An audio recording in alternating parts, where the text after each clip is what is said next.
If there's any secret that I know to success, it's if you don't succeed, get a bigger nail.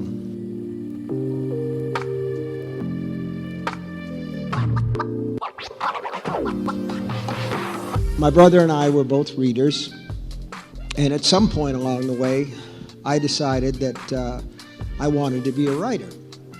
So I started to type up stories on an old typewriter, and I started to send them to magazines, and I pounded a nail into the wall, and I'd get the rejection slips back, and I would put them on that nail, and around the time that I turned 17 or 18, the nail fell out of the wall because there were so many rejection slips on it, so I got a bigger nail.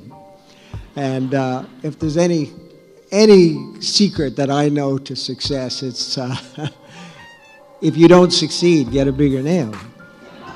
So that's what I did, and it worked out. And eventually I started to sell a bunch of short stories to magazines that don't exist anymore. And they were the sort of magazines, if you turn them sideways, a gatefold fell out of them.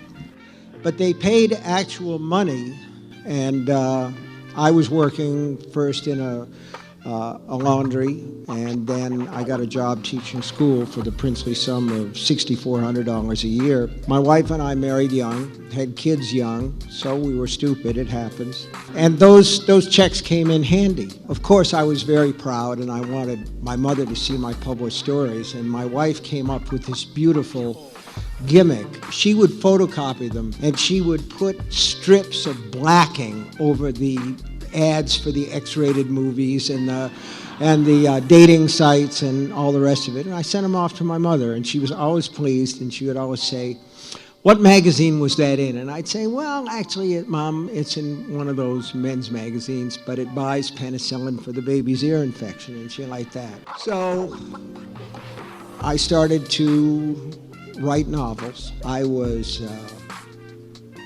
not successful at first. I wrote this novel in 1 week because 1 week was what I had.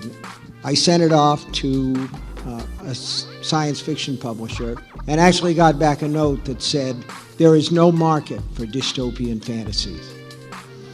And I thought about that a couple of years ago when The Hunger Games and all these other books came up, and I thought, bullshit, there's no market for dystopian fantasies. I was ahead of my time with that. It all worked out eventually, and I did sell my first novel, Carrie. The advance was $2,500, which came in very handy because we had a very old car, my wife and I, and we were able to trade it for a Ford Pinto, and later found out that they explode. But it was a new car, so what the heck.